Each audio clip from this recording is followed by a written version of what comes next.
Marine Le Pen et toute son équipe, ou du moins en partie, condamnés, inéligibilité, etc. Alors, certaines personnes pourraient nous dire, vous défendez la liberté d'expression totale, vous êtes contre le système, l'oligarchie, etc. Vous devez soutenir Marine Le Pen. Il est vrai que par principe, il n'est pas normal que Marine Le Pen soit condamnée et que tous les escrocs de leur république ne le soient pas. Que ce soit les Bayrou par rapport à Betaram, que ce soit les Sarkozy et ainsi de suite.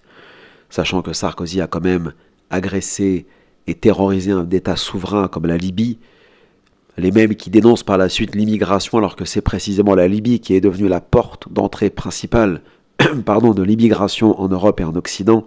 Donc ce sont des gens qui ont le culot de créer les problèmes et ensuite de proposer soi-disant la solution. Enfin, ces gens-là ne sont jamais condamnés. Et il n'est pas normal qu'ils ne le soient pas.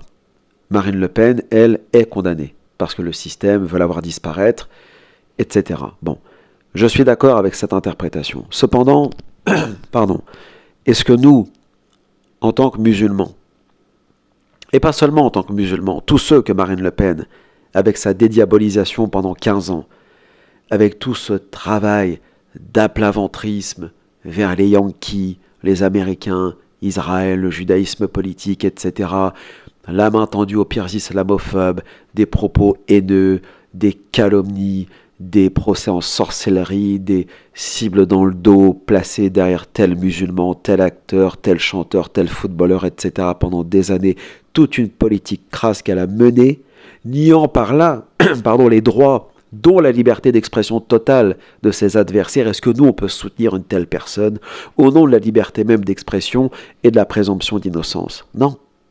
Non, c'est mort. C'est mort, pourquoi? Parce que on doit défendre, effectivement, dans l'absolu, la liberté d'expression totale, la présomption d'innocence, etc., y compris même de ses adversaires, mais aussi longtemps qu'ils sont réglo, un minimum avec nous. On ne peut pas espérer, on ne peut pas vouloir pour les autres ce que les autres ne voudraient même pas pour nous-mêmes. Parce que si c'était nous qui étaient actuellement dans cette posture, si on était à la tête d'un parti politique tout à fait démocratique, respectueux, propre et ainsi de suite, et qu'on subirait, prenez par exemple Mélenchon, bon, on peut ne pas aimer Mélenchon, c'est pas le sujet, mais quand l'État lui est tombé dessus il y a quelques années, qu'il avait hurlé « La République, c'est moi », etc., est-ce que Marine Le Pen a dénoncé? Est-ce qu'elle a condamné? Où était Marine Le Pen lors du Covid? Où était Marine Le Pen avec les Gilets jaunes? Où était Marine Le Pen pour soutenir les Palestiniens? Ou pour soutenir les Français quand ils étaient dans l'impossibilité d'aller travailler pendant le Covid en tant que soignants, etc. Elle n'a strictement rien fait. Elle s'est couchée, même sur les sujets qui la concernent, soi-disant, d'un point de vue conservatisme, d'un point de vue traditionnalisme, etc., tel que le mariage pour tous et ainsi de suite. Elle s'est vautrée, elle a vautré le parti, elle a ruiné le parti, qui était un parti initialement de droite nationale, pour en faire un parti gaucho, progressiste, libertaire, pro-Europe, sioniste, islamophobe et juste anti-immigration, point final. L'analyse religieuse, c'est quoi? C'est à un moment donné, ceux qui pactisent avec le diable sont châtiés. C'est ce qu'on appelle des châtiments divins ou des frappes divines en quelque sorte. Vous êtes punis pour vos méfaits, pour vos délits, pour vos crimes ici-bas avant l'au-delà. Est-ce que c'est ce que Jean-Marie Le Pen, qui lui-même déjà était un type tout à fait louche, pour résumer un maximum, on a déjà fait des vidéos sur le sujet, est-ce que c'est ce qu'il aurait voulu précisément de sa fille et du Rassemblement national? Lui-même, elle l'a foutu à la porte. Elle a foutu à la porte des centaines de milliers de militants trop nationalistes, trop radicaux, trop anti-système, les Yvon Benedetti, les Gabriac, etc. Systématiquement, elle a tout fait pour calmer la colère du CRIF, pour se soumettre à ces gens-là, et ça n'a servi à rien. 15 ans de dédiabolisation, à purger son parti, comme à la fin de la Seconde Guerre mondiale, vous savez, l'épuration, on a épuré, soi-disant, la France du mauvais sang.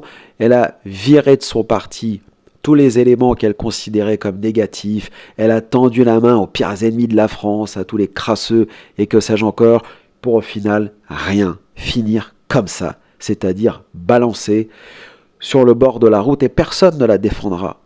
Personne ne viendra défendre Marine Le Pen. Je veux dire, ni Israël, ni les États-Unis, ni personne ne viendront défendre Marine Le Pen. Elle n'a servi que de sparring partner, pour parler poliment, ou de larbin, pour parler un peu vulgairement, pour tous ces groupes. Vous remarquerez que dans la galaxie de la droite nationale ou des identitaires, certains ont quand même été beaucoup moins bêtes et beaucoup plus intelligents que Marine Le Pen, tels que d'une certaine façon Geert Wilders, qui est beaucoup moins islamophobe et sioniste désormais. Je crois qu'il est à la tête maintenant de la Hollande, enfin des Pays-Bas. Vous remarquerez que Oscar Freisinger, qui lui aussi a beaucoup fanfaronné sur ce logiciel national sioniste en 2011-2012, a quitté ce navire il y a déjà belle lurette, il y a presque 10 ans en fait. Marine Le Pen, jusqu'au boutiste, allons en Israël, allons soutenir la Knesset, Tzahal, le CRI, voilà, jusqu'au bout, dans cette connerie qui ne mène à rien en plus. Et qui n'a même pas permis à son parti de remporter aucune élection, et au final va disparaître. Et Marion Maréchal Le Pen qui intervient pour dire, vous vous rendez compte, ma tante, ou enfin bref, attendez, Marion Maréchal Le Pen, elle est dans quel parti, on ne sait même plus, elle est à Reconquête, elle est au RN, elle est, enfin, vous voyez, la SARL Le Pen touche à sa fin, le patriarche est mort, Marine Le Pen est cuite, le Rassemblement National va disparaître, c'est une évidence.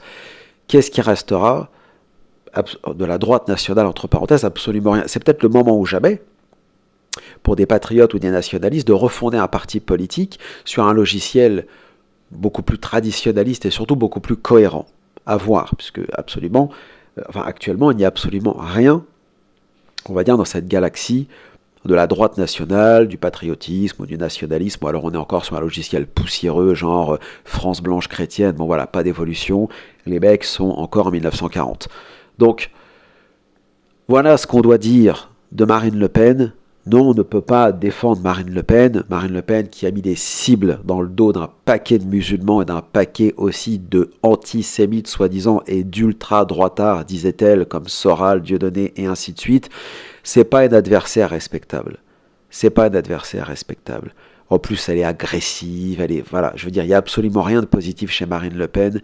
Et à un moment donné, ceux qui ont été au sein du Rassemblement National, le nombre de personnes qui ont claqué la porte, y compris même des gens qu'on ne peut pas supporter, comme Jean Messia, etc., je veux dire, c'est interminable. La liste est interminable. Déjà, sous le père Jean-Marie Le Pen, la liste de personnes qui ont quitté le parti politique, que ce soit Bruno Maigret, Gollnisch, Martinez, que ce soit...